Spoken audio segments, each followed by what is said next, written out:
be shamed and shot. We're afraid of our power. We are afraid of our inherent dignity.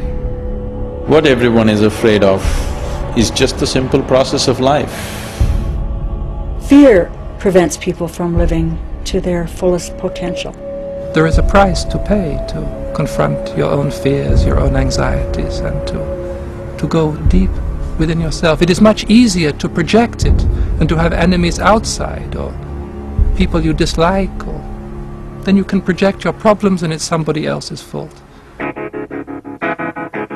The ruthless will prevail. Whoever is the most ruthless in this situation is going to prevail. And if we pussyfoot around and want to love our enemies and stuff, we will lose. They will conquer us. And I think there's a couple billion, too many people in the world, and we have to eliminate the enemy. Anybody who wants to be a suicide bomber, we should kill their cousins, their aunts, their uncles, their mom, their dad, their brothers or sisters, 3 generations removed. Kill them all. Some people don't like what I have to say because I don't have the peace-loving viewpoint. I believe it's kill or be killed. This is a war, and that's the way it is. I've seen the rain today. It fell upon my face. I cried as I washed my sins away. I thought of you today. Wonder how far you strayed. I found what happens to us all. The more interviews we conducted, the more themes began to emerge in the responses. And one prominent theme seemed to be fear. Thomas Merton, one of the greatest Christian mystics of the 20th century, once wrote, "The root of war is fear." This was certainly a timely subject for our project. Pacifists and a few leftover hippies from the 60s attended, shouting their message of love and let live. Spewing their unpatriotic rhetoric, these rebels were misinformed and in dire need of a history lesson. In 1945, the atomic bomb saved more lives than it took. Throughout civilization, nations and cultures have always clashed, with the superior army utilizing strategic initiatives, always winning. Anyone assuming everlasting peace on earth is being unrealistic and will certainly be unprepared when war touches their border. There are two kinds of ignorance. One is innate ignorance, which is born of the dualistic mind, me and the other, biological organism and the universe, mind and body. Our dualistic thinking leads to ignorance, and then sometimes we institutionalize our dualistic thinking, we call it religion, and then we go to war. God has anointed America as the land of the free and the home of the brave. And we need to baptize other nations. I would say that war is justifiable when our freedom is in jeopardy. That's what I'd say. No comment? No comment on that one. Yeah. I think war is justifiable in self-defense. Only in terms of defense. Self-defense. In self-defense. That all living things have a right to defend and protect their lives. Now, of course, people are always talking about defense, right? And really, it isn't defense. You know, we hear of the Defense Department, and it's really a War Department. And I believe that violence is wrong. If there is such a thing as a human sin, it is a sin to fall to violence. If I can do it with words, I'm going to do it with words. If I can do it with a chokehold, I'm going to do it with a chokehold. But if I need to do it with a bullet, I'll do it with a bullet. Come on, lay it on him. Give him the... Did I think, yeah, since a lot of our people have been killed, that we should go over there and bomb the shit out of them? I really do. Fear is like a plague. It's like a disease. And it has its way to infiltrate people's minds and to cause people to posture in a very unhealthy way.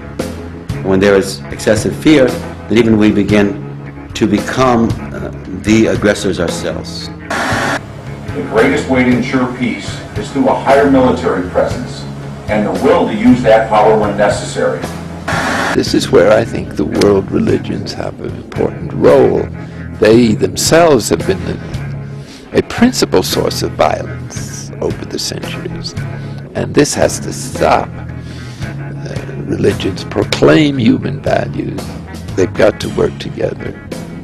The root of the word religion is religare, to bind back and make whole, or to make one. And I think current religion is doing almost the opposite. It's amazing to me that the religious people of America are not standing up and screaming.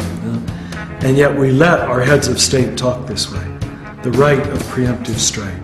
Once that is set in motion, I don't think we have any idea what we've unleashed. That as soon as human beings perceive the possibility of anything, which can largely be manufactured by our own fears, we have a right to go kill first. I have on my puja table Christ and Buddha and my guru and many Buddhist monks. And I've got George W. on the table. And I say, hello, Buddha. Hello, Maharaji. Oh, hello, Krishna. Oh, hello, Georgia. Because we are the world's policemen, we have the authority to implement our rules of law and a duty to enforce them. And I know right there what my work to do is. There's the work I have to do. And I can't free him until I'm free. And we are mirrors of each other. By the practice of deep listening and gentle speech, we can help remove the wrong perceptions in us and in them. And this is the basic practice in order to bring peace. And our political leaders have to learn how to do that. So if each individual, especially politician or the world leaders, as like in our country, in America, the leader of the nation,